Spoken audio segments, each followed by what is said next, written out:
நம்முடைய பெருமை ரொம்ப முக்கியம் இல்லைங்க. என்ன உலகத்தில் நம்ம வாழ்க்கையை வாழ போகிறோம், எப்படி வாழ்ந்திருக்கோம், அதெல்லாம் ரொம்ப முக்கியம். நம்ம பெருமையை, நம்ம சிறப்பை யாருக்கிட்ட காட்டணும், யாருக்கிட்ட காட்டக்கூடாது அப்படின்னு ஒன்று இருக்குது.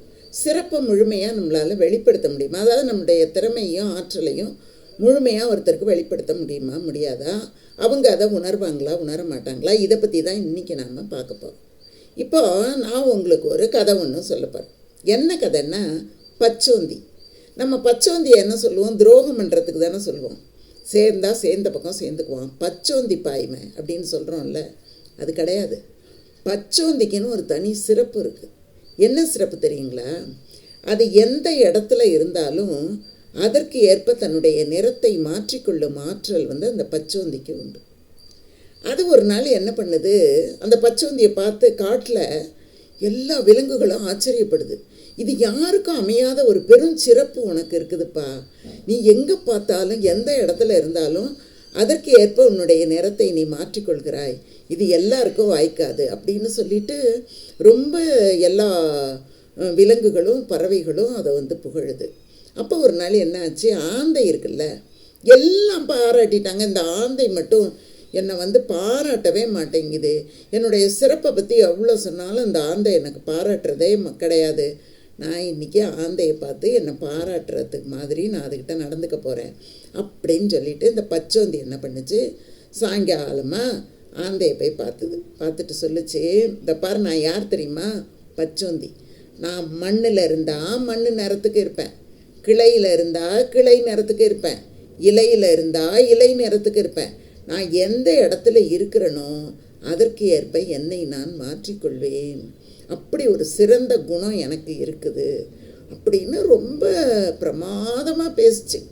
உடனே ஆந்தை சொன்னிச்சு, அப்படியா, சரி, நீ என்ன பண்ணு, நாளைக்கு உன்னுடைய சிறப்பை எனக்கு காட்டு அப்படின்னு சொல்லிச்சு. அடுத்த நாள் ஒரு ஆந்தைக்கு இரவில் தானேங்க கண் தெரியும், பகலில் தெரியாது தானே. அதனால் இரவு நேரத்தில் தான் ஆந்தை வேட்டைக்கு வரும். அப்படி வரும்பொழுது அது என்ன பண்ணுச்சு, பச்சோந்தியை கூப்பிட்டுது. பச்சோந்தி, இங்கே வா, என்னம்மா உன்னுடைய சிறப்பை சொல்ல போகிறேன்னு சொன்னியே, எங்கே காட்டு, இப்போ காட்டு, நான் பார்க்குறேன் அப்படின்னுச்சு. உடனே பச்சோந்தி என்ன பண்ணுச்சு, தன்னுடைய நிறத்தை மாற்றி மாற்றி பார்க்கறது. ஆனால் அது இருட்டில் இருந்தால் இருட்டு கலரில் தானே அது ஆகும். அது இருட்டாகவே ஆகுது, அதுக்கு வேறு கலரை காட்டவே முடியல. இருட்டாகவே தான் அது காட்டுது, கருப்பாகவே தான் காட்டுது. காட்டின உடனே ஆந்தை ஒத்துக்கவே மாட்டேன்டுது. நீ சும்மா சொல்கிற உனக்கு சிறப்பு சிறப்புன்னு சொல்லிட்டு, உனக்கு சிறப்புங்கிறதே கிடையாது, நீ என்கிட்ட இத்தனை நாள் பொய் சொல்லிக்கிட்டு அலைஞ்சிருக்க அப்படின்னு சொல்லி ஆந்தை அதை திட்டி அனுப்பிச்சி விட்டுடுச்சு. இந்த மாதிரிங்க சில பேர்கிட்ட நம்முடைய சிறப்பை எடுத்து சொன்னால் கூட அவர்களுக்கு அது புரிந்து கொள்ள முடியாது.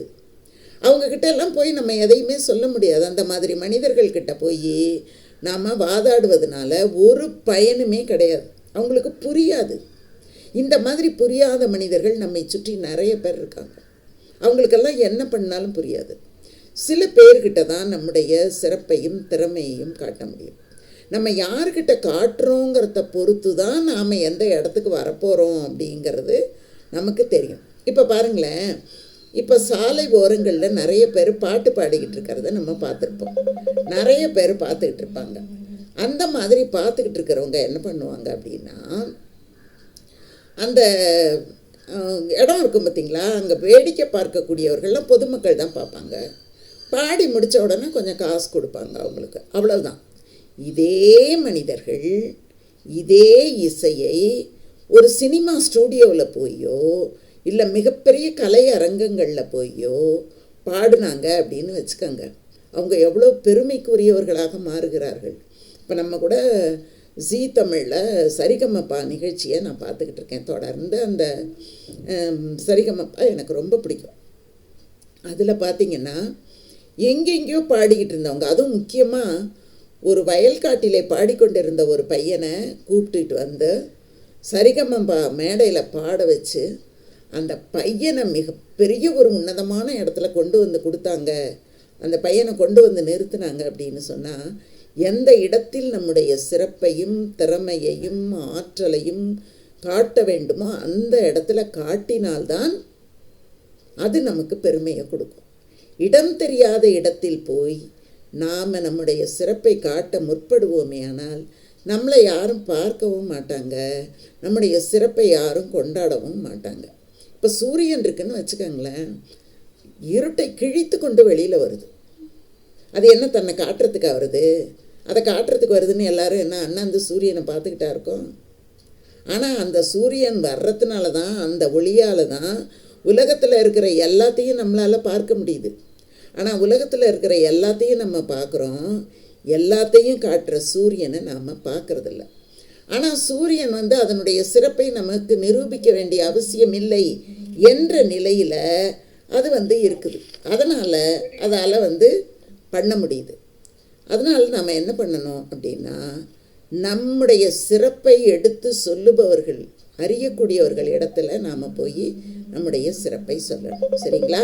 நன்றி, வணக்கம், வாழ்க வளமுடன்.